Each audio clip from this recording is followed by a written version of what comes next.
This is The Goode Show.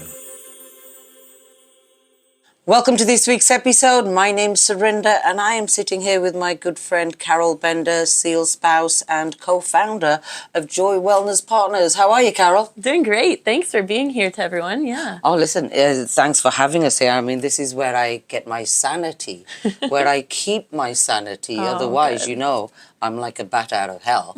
So, so I'm glad to have you on the show again because, again, it's that the first quarter of the year. People are still, hopefully you guys are still doing your New Year's resolutions. And I think what people don't realize, especially, well, everybody, but maybe females, that the inside, very important, especially when it comes to these hormones.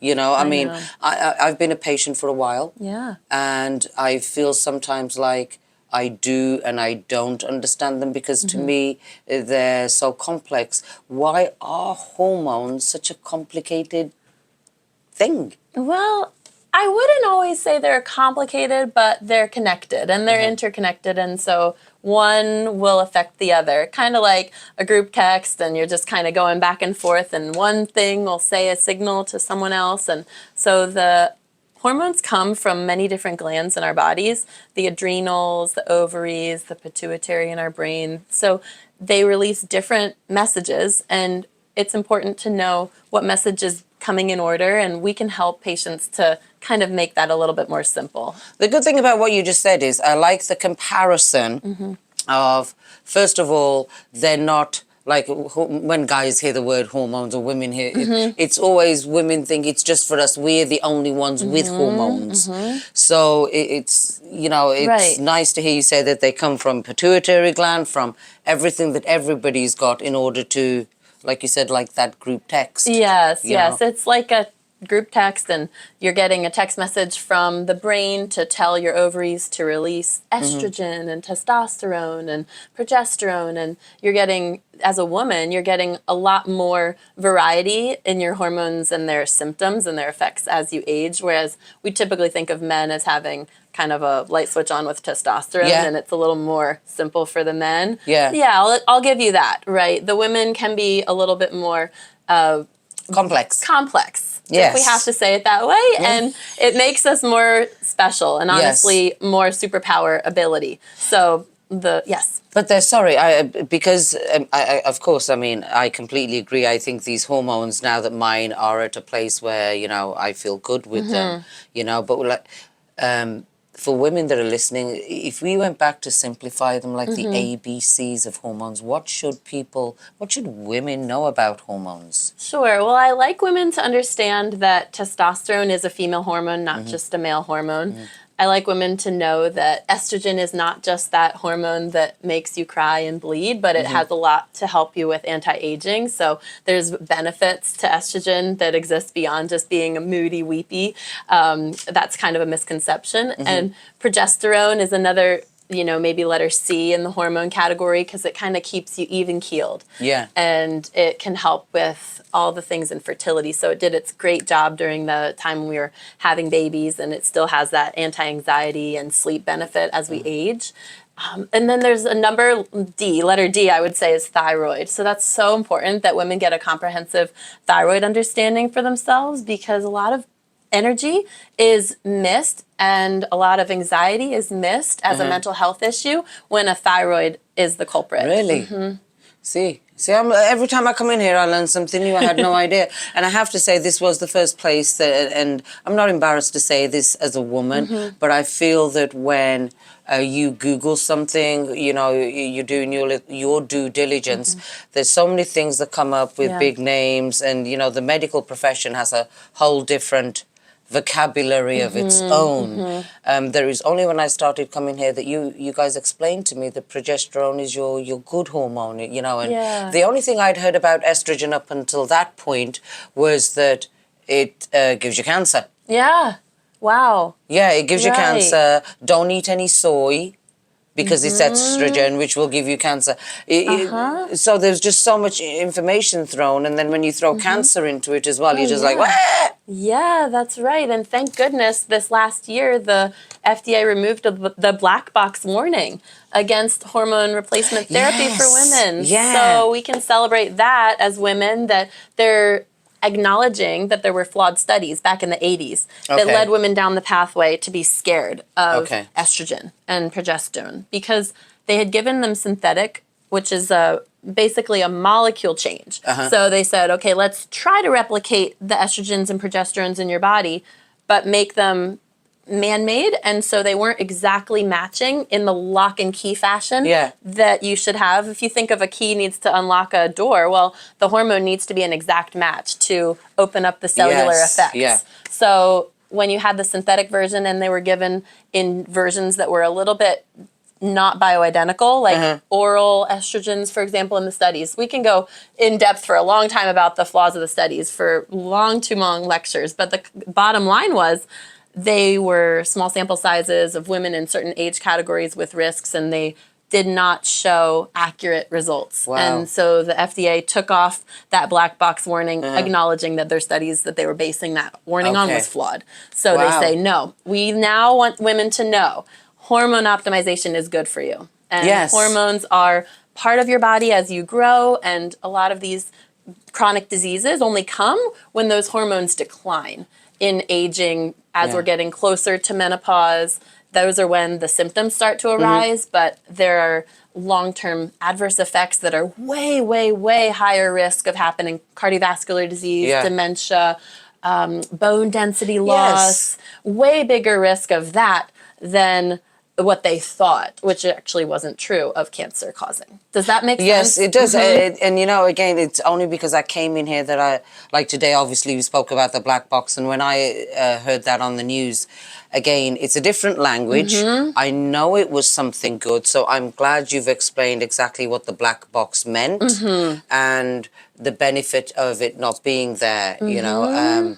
But again, you're talking about the hormones. The thing I want to point out here is that as you said, that our hormones decline.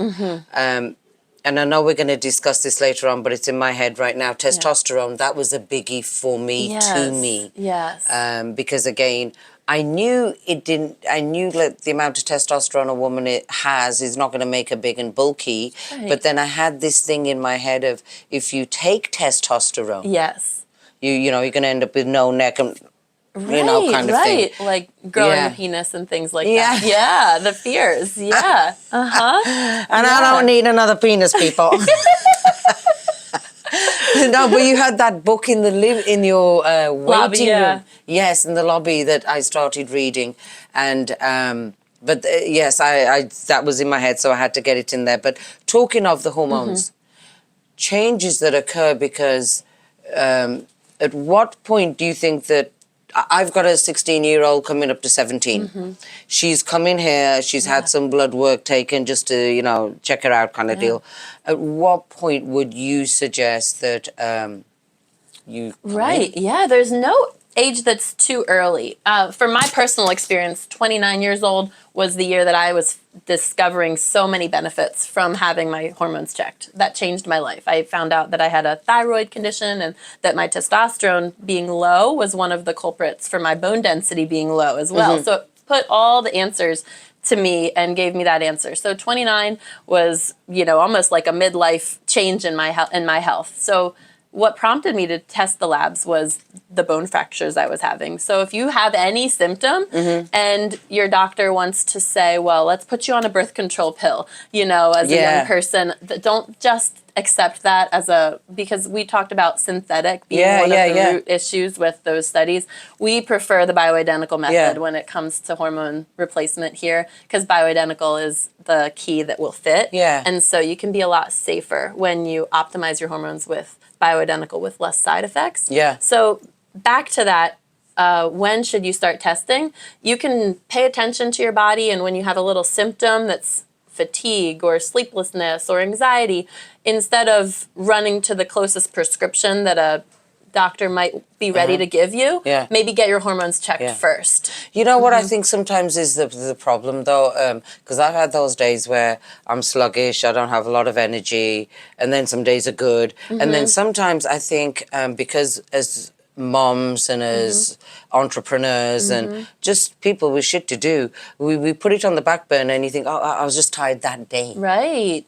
You know, and you don't think of fatigue as a symptom. That's a good point. And yet, when you think about what vitality means now, and you can see some of the women that are at the gym and that are getting up fresh and not needing that third cup of coffee, and you can just realize, oh my goodness, it doesn't have to be a struggle just to do the routine of my life. It can actually be a joy. You know, I can have energy and motivation that comes back. And so why not just test yourself when you're 16 years old, get a baseline, then test every couple years thereafter, and then, you know, every decade of life is going to make changes. But we recommend after you start testing and you notice something's a little off and we start to tweak it, then annual checks just make sense. I did that. I mean, I didn't listen the first, I think, couple of times, to be honest with you. But and that did not work well for me.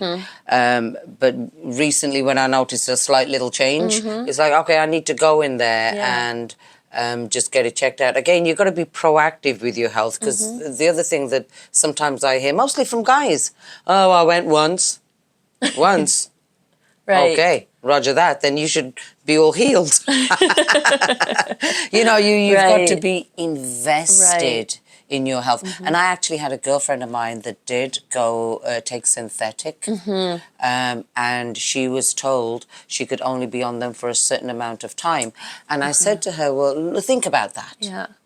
Think about that. You can only have this thing for X amount of years. What happens after that? Yeah, right. You know, so how good can that possibly, you know, be for you? Exactly. You know? Like Martina, our nurse practitioner, will say, with our bioidentical hormones, how long do you want to feel your best? So we do have that safety profile that exists until you die to continue. And that feels very reassuring. Yes, it does. Now, what's like the top slump? Would you say that, you know, most women think that they've just got to, all right, well, it's just part and parcel of going through menopause. It's just what I got to suck up and deal with. I mean, hot flashes will get women to come in. Yeah. They'll say, I cannot deal with another one of these nighttime, you know, or daytime hot flashes where I'm just dripping and drenched and have to change my clothes. It's crazy. So that's a big menopausal symptom that a lot of women will come and complain about.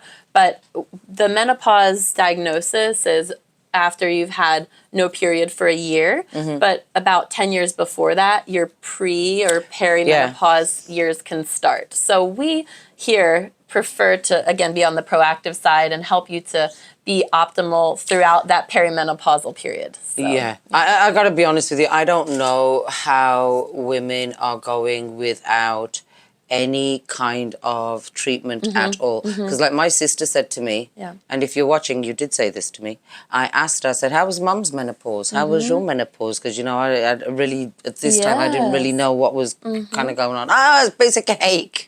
Wow. Wow. Piece of cake. I think I got all the... gosh. Yeah, I think they got the piece of cake and I didn't, you know. But yeah, it's all, you know, a lot of women will say that even a hot flash, because maybe you had a hot flash last month. Yeah. Then you haven't had another hot flash. So you kind of like just...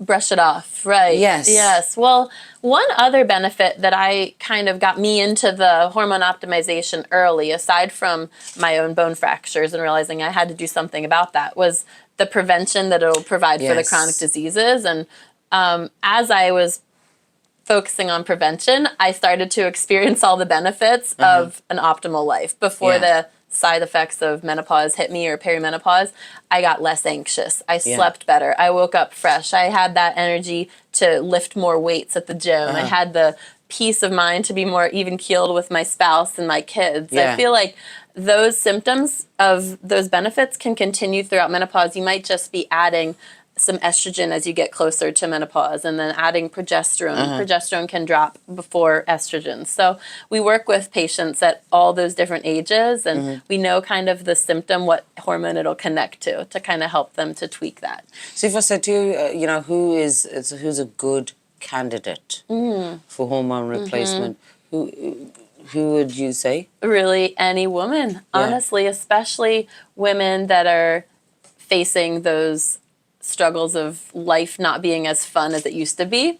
And again, we talked about the hot flashes, we talked about the fatigue, anxiety, depression, sleeplessness or irregular sleep. Symptoms that also bring women in are just the inability to keep going day after day at the gym. They used to be able to go and recover, and then now they're having a week before they feel like they want to go again because they're just so sore. Or maybe they have some achy joints even without working out. That seems to go away very quickly with the hormone optimization. I want to ask you a quick question here, because we asked who's a good candidate and what point they should come in, and we've established that when you get signs and symptoms that that you should come in, and so when you get that slump and you've decided, okay, there's something not right with the program, and they come in to see you, what are the steps that they're going to do? I know that today, and everybody will be able to see, Kim did get her blood work taken today, so Kimmy has been not guinea pig, because she's going to feel as good as I feel now that she's going through the process. But first steps were, what are the first steps? Yeah, book an appointment for your blood work, come in hydrated, get your blood drawn, we'll send it to the lab, bring a consult back a week later. You'll come back and have an hour with the provider to go through in detail everything that you had been dealing with that was bothering you, and you'll say, hey, was that related to my hormones, or am I just crazy? And then they'll give you answers that'll make you feel so relieved to have an answer and say, oh, physiologically, there was a chemical imbalance that was causing those symptoms. It wasn't me going crazy. Thank goodness. I don't have to be seeing a million shrinks to be able to answer all my life problems. So things get simplified and it's explained, and then you can take vitamins, you can take natural vitamins, you can take hormones if that's something you want to go down that road, but just the education is valuable in and of itself. That I think is critical, because I've learned so much as I've been coming in about what you should look for and what you shouldn't look for. Somebody had told me at, I don't know, maybe when I was in my late 20s or something, they went, oh, you're perimenopausal. I did not understand that. I mean, I'm like, what is perimenopausal? What are you telling me? I'm 28. Right, yeah. And what is perimenopausal? As the body has been trying to release an egg every month and keep your menses going and preparation for having children, then the brain and the body and the ovaries kind of slowly peter out. So as they're slowly petering out, there's less of a signal to the body to release the optimal amount of hormones, and eventually there's not enough hormone production. So that's where the symptoms start to arise. The hormone production, we're really talking about testosterone, estrogen, progesterone largely, but because of that decline, a lot of times cortisol and stress gets jacked up in the higher level, and so people feel the anxiety rising, and so the absence of those sex hormones that we need really makes other things feel worse, and therefore the thyroid is stressed too, because it's trying to fill in some of the gaps. So we kind of look at that balance, and we want to replenish what's been depleted. And unfortunately, through the years, we used to only live till 40 or 50, and so that didn't really bother us too much when we lost our hormones. But now that we're living 3 or 4 more decades or 7 more decades after our perimenopause, we want to live optimally as well as we did in our youthful years. Of course. So we want to bring those hormones back to optimal levels, and it's not a scary thing anymore. That was the biggest thing for me, wasn't it natural to be living the way that, God made us, and to realize, well, we've evolved as a species, but our hormones haven't evolved with us. Yes. Now, the other thing I want to talk about here, because it's really important, you guys offer something here that I haven't noticed at any other hormone place that I'd gone to before coming here. Because, again, this is so important for spouses to be able to come in and get their blood work checked, and then follow through. Yeah. The follow through. So you, Carol, you guys have a membership here. That's right. Which is pretty unique. Oh, and good. and affordable, because again, unfortunately, the reality is that, you know, if you're a military spouse, TRICARE ain't going to cover shit, you know? I know. So, and this is your health that we're talking about. So talk to us about the membership and how that works here. Yeah, well, that made it so that individuals could have a monthly option. So just paying, you know, just $265 a month, which not just, that's a value that we really appreciate, people investing in their health with us. But just like a gym membership, again, you don't just go once for the first month and then feel amazing for the rest of the year. Everybody keep up on your New Year's resolutions, you know, go to the gym, but also work on your body from the inside to make it easier for you to do everything you have to do in your life and make that lift just that much easier, because $265 a month will cover your labs, your hormones. It'll cover the DIM supplement that goes along with the hormones, and the access to the providers and discounts on the clinic services as well. So you really become a family when you join the membership, and you can always have that safety net that we're here for you, and we'll figure out what you need to keep you going and sustained. And the other thing that I do like about, and I do want to point this out, when I come to get my supplements, or if I've come to get my testosterone, it lasts. You're not giving out a month. It's like you've got a good couple of months, you know, supply on this. So you've got a good quantity of it. How can people get in touch with you? How can they make the appointment? Sure. So reach out to us texting or calling 858-609-0866 to speak to our lovely front desk welcome team. And you can also find us on Joy Wellness Partners on Instagram, joywellnesspartners.com online. And if anyone messages me through that, I'll be happy to reach out personally and answer more personal, specific questions. And listen, it's not just for spouses. Again, I know a lot of transitioning service members are now finding you coming through the door because there's stuff that they need to deal with that you can help in a better way than just popping a pill, you know, because that seems to be, you know, seems to be the way most people tend to go, unfortunately.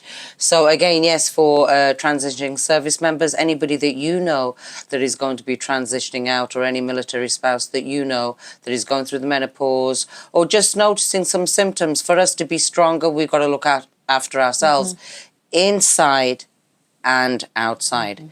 Carol, listen, thank you so much today. I'm really excited. I mean, I'm really excited for Kim as well. We're going to keep you guys posted. Like we said, Kim got her blood work taken today. That's the first step. And then we're going to follow through with Kim and see how she is feeling. It's going to be so fun.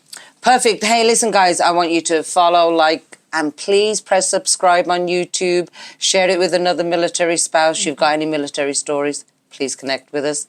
My name's Surinder. This is the lovely Carol Bender from Joy Wellness, and we are out. Thank you.